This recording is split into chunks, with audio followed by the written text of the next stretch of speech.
Aujourd'hui, je vous fais ma bag review du sac Noé de chez Louis Vuitton, alors c'est parti.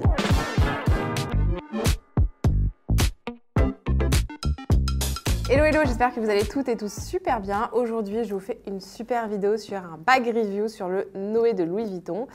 Et si jamais vous ne me connaissez pas, je suis Margot alias Margavalux, j'ai 27 ans, je vis à Barcelone. Et puis voilà. Non, et puis je suis aussi la cofondatrice de bamluxurystore.com, je vous mets le petit site ici, où je fais de la vente d'articles de luxe. Et en fait, tous les mercredis, je vous sors une vidéo à 18h30 sur YouTube où vous avez des petits articles de luxe, donc des sacs et accessoires. Et donc j'appelle ça un peu les bag drops. Et donc, écoutez, jusqu'à là, on est sur une grosse aventure, ça grandit de plus en plus, c'est grâce à vous. Et c'est un pur plaisir. Je vais pas m'attarder là-dessus parce que c'est pas le sujet de la vidéo. Aujourd'hui, le sujet de la vidéo, c'est ce beau bébé. Alors en fait, c'est un sac Louis Vuitton en cuir épi rouge de la marque Louis Vuitton. Pour la petite histoire, donc j'ai deux petites histoires. Donc l'histoire du sac et mon histoire personnelle avec ce sac. Si vous me suivez depuis le début, vous savez. Mais bon, en tout cas, ce sac du coup a été créé à l'origine par Vuitton et fait sur demande pour transporter du champagne. Donc c'est un sac qui a été créé aux alentours de 1930-1932. Grand modèle, hein, vous pouviez mettre donc 4 bouteilles de champagne droite et la dernière était renversée de l'autre côté. Ça permettait du coup de transporter plus facilement le champagne en ville. Et du coup, voilà comment a été créé ce magnifique sac et qui reste aujourd'hui un grand classique de la maison. Il existe avec plein de couleurs différentes. Le plus classique également, c'est en toile monogramme que vous avez l'habitude de voir. Je vous mettrai peut-être une photo juste ici si j'y pense. Mais voilà, pour la petite histoire de ce sac. Donc c'est vrai que c'est un sac du coup qui est très résistant. Autre du coup petite histoire, c'est là plutôt une histoire un peu personnelle de pourquoi j'ai acheté ce sac. Il s'agit de mon tout premier sac de luxe que j'ai acheté pour mes 16-17 ans. Regardez l'état du sac quand même. Franchement, il est en état impec, j'ai envie de vous dire. Je prends en général assez soin de mes sacs et c'est un sac qui est super résistant. Donc pour la petite histoire, pourquoi je me suis acheté ce sac? En fait, je sais quoi, j'avais 16-17 ans, j'avais bossé tout l'été et depuis que je suis née, je vois ma mère porter ce sac en grand modèle, même couleur, hein, cuir épi rouge et tout. C'est son tout premier sac de luxe. Et je m'étais dit, bon, bah, la première fois que je vais acheter un sac de luxe, je veux le même que ma maman. Ça peut paraître un peu bête, mais c'était vraiment un peu un objectif. Et du coup, c'est un jour, je sais plus d'où je rentrais, mais je vois qu'il y avait le marché de la mode vintage à Lyon, qui est un événement assez connu. Il existe maintenant à Paris et à Grenoble, mais initialement, c'était à Lyon. Et j'y vais. Et là, je tombe sur un stand, en fait, où ils vendent plein de sacs de luxe. Donc, il y avait plein d'autres sacs qui étaient beaucoup trop chers, hors de mon budget. Et du coup, je suis partie plutôt sur ce modèle. Et donc, il y avait plein d'autres sacs, mais qui étaient largement hors de mon budget. Et du coup, j'ai vu celui-là et je me suis dit, oh, il me le faut, le prix n'était pas déconnant et il vendait avec le sac, du coup, la petite pochette. Ça va pas forcément avec de base, mais c'est vrai qu'ils vendaient les deux ensemble. Et je me suis dit, why not? Enfin, c'est l'occasion, surtout que celui-là n'a pas de pochette intérieure, donc c'était pratique de mettre une petite pochette à l'intérieur. Et le prix était pas énorme, je sais plus exactement combien je l'ai payé. Je sais plus trop. D'ailleurs, là, ça commence un peu à se détacher. Bon, c'est pas grave. Mais en tout cas, voilà la petite histoire pour ce bébé. Donc, ça fait longtemps que je l'ai maintenant. Je suis très contente, ça fait 10 ans, je pense. Ça fait 10-11 ans que j'ai ce... Putain, ça... 10-11 ans, ça date. Bah ouais, j'ai 27 ans. Oh la vache. Bon bah voilà, ça fait... je peux dire que ça fait 10 ans que j'ai un sac. Voilà, on va... Voilà. Non mais voilà, en gros, voilà pour l'histoire déjà du sac. Au niveau des couleurs, vous avez plein de couleurs différentes. Vous l'avez en rouge, vous l'avez en noir, cuir épi, hein, je parle. Vous l'avez en jaune, vous l'avez en vert, bleu ciel, bleu marine, marron orange. Il y a plein de couleurs vraiment. Et en plus maintenant ils ont sorti la dernière version, on va dire, qui s'appelle le Néo Noé et qui est plus petit. Je vous mettrai la photo là. Un peu plus petit. Enfin, vous avez plusieurs modèles avec une petite anse et une longue anse. Donc il est pas mal également.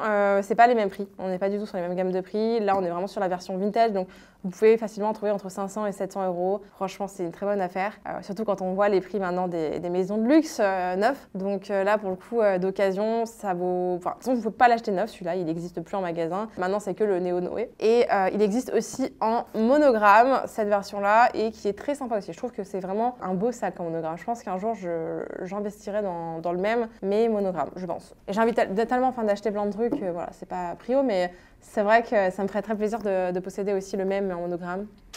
Je trouve que c'est quand même aussi très casual. Voilà, donc vous avez quand même beaucoup de couleurs. Hein. Franchement, vous avez le choix, c'est plutôt cool. En plus, au niveau du budget, on est trop bien. Les vintage, franchement, il n'y a rien à dire. La qualité est incroyable. Le cuir épi, pour moi, c'est l'un des meilleurs cuirs, toutes marques confondues, toutes maisons confondues. C'est un cuir qui est hyper résistant, qui est marqué. J'adore l'effet du cuir, j'adore la sensation qu'on a en le touchant. Je le trouve incroyable, vraiment pour moi c'est une pépite, j'adore, je suis très fan. L'effet que ça donne, l'effet strié comme ça, je trouve ça sublime et très chic. Et on n'est pas sur du Vuitton trop matu vu, on va dire. C'est quelque chose d'assez discret et ça peut être aussi très bien apprécié. Moi j'adore autant l'un que l'autre, hein. J'ai du monogramme, j'ai du cuir épi, j'adore les deux, mais c'est vrai que ceux-là sont un peu plus discrets, on va dire. Par exemple si vous voulez aller au boulot, vous n'avez pas envie forcément de mettre du monogramme, ce genre de sac c'est pas mal parce que vous pouvez y rentrer pas mal de choses. Ensuite, du coup c'est assez grand. Enfin, c'est vrai que bon, moi j'ai fait la bêtise quand je l'avais, j'ai fait ma dernière année d'études à New York en gros, et j'avais pris ce sac pour aller en cours avec mon ordi dedans. Vous allez me dire, mais elle est folle! Oui, je suis folle. Et du coup, pendant plusieurs mois, je le portais avec mon ordi. Forcément, la chape sur le côté ici, là, je vais vous montrer. Ici, ça a cassé. Vraiment, là, entre l'anneau et la chape, ça a cassé. Je suis allée le réparer, enfin le faire réparer chez Vuitton. Ça m'a coûté 50 €. Donc c'est bon à savoir, ici, ça casse. Ça peut arriver, c'est des vintage, donc forcément, ils ont du vécu, ils ont été portés. J'étais pas surprise. En plus, voilà, c'est pas arrivé tout de suite non plus. Puis ça se refait. Enfin, j'ai envie de vous dire, voilà, c'est des sacs qui vivent. Le cuir, ça bouge. C'est normal. Et j'avais quand même pas mal abusé. Donc voilà, donc je l'ai fait changer directement chez Vuitton. Ils m'ont changé, ils m'ont mis la même couleur. J'avais peur que ça passe un peu trop rouge parce que c'est une partie en cuir qui était neuve. Et en fait, non, ça se glisse, ça se confond bien en fait avec. Et j'ai trouvé ça très peu cher. Franchement, 50 €. Je sais pas au jour d'aujourd'hui combien ça coûte. Si vous le savez, dites-nous. Mais ouais, j'ai payé que 50 €. Tant mieux. Hein. Surtout qu'à cette époque-là, j'étais étudiante. Donc autant vous dire, ça m'aurait embêté de rajouter beaucoup d'argent. Mais du coup, là, il s'est refait une jeunesse. Donc il est reparti là pour de nombreuses années. Donc ça, c'est plutôt cool. Et là, vous avez la place de mettre un max de choses à l'intérieur. Je vais vous montrer. Franchement, il y a la place. Donc là, vous l'ouvrez ici. Vous pouvez le fermer ou pas. J'ai mon desk bag qui est là. Tchouk. Et du coup, là, c'est immense. Vous n'allez pas voir grand-chose parce que c'est noir à l'intérieur. C'est en cuir suédine un peu noir. Donc vous n'allez pas voir grand. Le jaune, par exemple, je crois que l'intérieur est en cuir suédine, mais en daim violet. Trop stylé. Petit aparté. Mais voilà, vous avez vraiment de la place et la forme du sac fait que c'est quand même... voilà, c'est un fourre-tout, hein. C'est vraiment un sac à bordel. Et c'est pour ça que j'avais bien aimé le fait de pouvoir acheter cette petite pochette pour pouvoir ranger mes petites choses aussi à l'intérieur. Qu'est-ce que je voulais vous dire d'autre à propos de ce sac en niveau review? Je trouve que ouais, il est franchement très confort, il est très casual, vous allez pouvoir le porter tous les jours. Vraiment, ça c'est un sac de tous les jours. C'est pas un sac de soirée, c'est un sac vraiment... everyday. D'ailleurs, je match la couleur des maisons avec mon sac. Mais ouais, c'est un sac de tous les jours et ça, c'est plutôt agréable. Vous pouvez y mettre votre ordi, oui, non, tablette, portefeuille, je sais pas, carnet de notes. Enfin, voilà, il y a tellement de choses à mettre dedans, franchement, on dirait pas, mais c'est quand même grand. Et au porté, il est quand même super confort. Il n'y a pas à dire. À l'épaule, donc ça se porte à l'épaule, bien évidemment, vous avez quand même une grande anse qui se règle un peu. Hein. Vous pouvez plus ou moins agrandir ou pas. Moi, c'est vrai que je ne l'ai jamais changé, je trouve qu'elle est parfaite. Et en fait, comme c'est un sac qui est souple, du coup, quand il va être calé contre vous, en fait, il ne va pas vous faire mal, il va vraiment épouser la forme de votre corps. C'est bête, hein, mais franchement, du coup, c'est très confort. Ça va pas vous gêner, en fait, quand vous le portez, et ça, c'est, je trouve, un bon point. Surtout qu'au niveau du budget, bon prix, franchement, on est hyper bas, enfin, c'est hyper accessible, hein, entre 500 et 800, enfin, 700 et 800. Je vous en avais trouvé un grand modèle rouge, pareil, que je vous ai vendu. D'ailleurs, merci à ma petite cliente, si tu regardes cette vidéo, coucou, et merci à toi pour ton achat. Très belle pièce, et je le vendais, je crois, 500 €, quelque chose comme ça, donc très bas. Très bon état, hein. Franchement, le sac était nickel, donc très contente parce que du coup, elle va pouvoir en profiter, et c'est un sac, franchement, moi, je trouve que c'est un très bon investissement pour un premier sac ou non. Je trouve que c'est un sac qui est trop sous-coté pour moi. Vraiment, il n'avait pas assez tendance. Peut-être qu'il reviendra à tendance, hein. Pour l'instant, il n'est pas tendance, donc n'hésitez pas, si vous voulez investir dans ce genre de sac, investissez. J'espère que je pourrai vous en trouver en monogramme pour BLS, pour la vente, et vous faire des petits backdrops en monogramme. Je pense que ça pourrait vous plaire aussi. Et écoutez, voilà. Les inconvénients, parce que là, je vous ai donné un peu les pour en fait du sac. Les inconvénients, pour moi c'est pas des gros inconvénients parce que la preuve je l'ai acheté, mais ça peut l'être pour certaines d'entre vous. Il ne se ferme pas. Vous n'avez pas de zip, vous n'avez pas de fermeture, il se ferme juste avec ça. Ça c'est également un inconvénient je trouve. La petite ficelle en cuir, elle n'est pas vraiment faite pour se plier, pour vraiment se fermer. Elle peut casser, je connais certains, enfin je vois certains modèles qui ont, moi elle commence un peu à s'abîmer. Bon il est très vieux, hein. Je crois qu'il est de 95 le sac ou un truc du genre. Donc pour vous dire il est très vieux, mais ça peut se déchirer, ça peut s'arracher, donc attention avec le temps. Bon après voilà. voilà. Mais à manier doucement, voilà. Vous le maniez quand même avec précaution, c'est toujours mieux. Mais pour moi, c'est un peu effectivement un inconvénient. L'autre inconvénient, vous n'avez pas de pochette à l'intérieur du sac. Donc, je vous conseille soit d'acheter une petite pochette comme ça, soit une autre pochette, mais pas de pochette à l'intérieur. Les nouveaux Neo Noé, je crois qu'en ont. Si je vous dis pas de conneries, je crois qu'ils ont une petite pochette à l'intérieur, mais je suis pas sûre que ça se ferme non plus. À vérifier, quoi.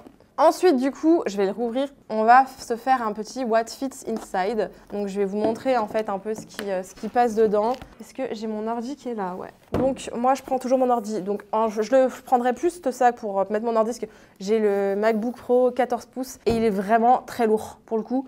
Donc, je ne prendrai pas, je ne vous recommande pas forcément, mais si vous avez un MacBook Air ou une tablette, foncez. Donc là, vous voyez que mon MacBook 14, il passe tout juste, mais ça passe. Voilà. Si vous voulez prendre pour aller au bureau, vous pouvez. Vous pouvez largement rentrer une pochette, le téléphone, bien évidemment. Mon agenda, je dois l'avoir derrière. Bon, je ne l'ai pas pris avec moi, malheureusement. J'ai mon petit carnet qui est là, qui est d'ailleurs trop bien. C'est un peu un Just Do List, trop cool. Acheté chez Emma, hein. Franchement, que des pépites. Enfin, vous pouvez rentrer un max de choses à l'intérieur. L'ordi, voilà, c'est le 14 pouces, donc un 13 pouces passe largement. Je vous recommande pas forcément si vous avez des ordis qui sont lourds. Hein. Vraiment, je ne vous recommande pas. C'est pas trop fait pour. Après, j'ai envie de vous dire, ça passe quand même, hein, la preuve. Mais c'est pas recommandé de faire ça chez soi et de le faire tous les jours, surtout une fois encore de temps en temps. Enfin voilà, why not, mais pas tous les jours. Voilà. Désolée, je remettais tout en place. Donc voilà en gros pour ce beau bébé. Je trouve que vraiment c'est un sac qui est idéal. Vous allez pouvoir le porter au quotidien. Il est super pratique, il est super canon et très résistant. Et le budget est hyper accessible honnêtement pour un sac, surtout en seconde main. Vous avez le choix au niveau des couleurs, vous avez le choix au niveau de la matière également. Pour moi, c'est un sac qui est très très bien et je ne le regrette absolument pas. Et pour une bag review, du coup, vraiment, je vous le recommande. N'hésitez pas du coup à me dire ce que vous pensez de ce sac en commentaire. Je serais ravie de savoir si vous l'avez, quelle matière, quelle couleur. Vraiment, donnez-moi un max de détails. Ou alors, si c'est un sac que vous voulez, je peux peut-être vous le trouver, hein, bien évidemment. Ce sera avec grand plaisir. Et en tout cas, écoutez, n'hésitez pas à liker cette vidéo, à la commenter en soutien ou à me donner votre avis sur ce sac. Si c'est un sac que vous aimez, que vous n'aimez pas, pourquoi? Si vous avez envie de vous l'acheter, si vous l'avez, quelle couleur vous avez, quand vous l'avez acheté, pourquoi? Enfin, j'adore avoir vos petites histoires et vos retours sous les vidéos. Pour moi, c'est hyper important et j'adore échanger avec vous au sujet. Enfin, c'est aussi pour ça que j'ai lancé cette chaîne, donc n'hésitez surtout pas. Et écoutez, merci infiniment de suivre toutes mes aventures luxe. N'hésitez pas à vous abonner à cette chaîne et à partager parce que plus on est nombreux, plus on est de fous, plus on rit, j'ai envie de vous dire. Donc, let's go. En tout cas, merci d'avoir regardé cette vidéo. Je vous retrouve mercredi pour le nouveau backdrop. Tous les mercredis à 18h30. Petite vidéo YouTube. Si vous êtes abonné à la newsletter sur le site, vous allez recevoir un petit mail à 18h. Je dis ça, je dis rien et je vous dis en tout cas à très vite. Bisous, bye bye.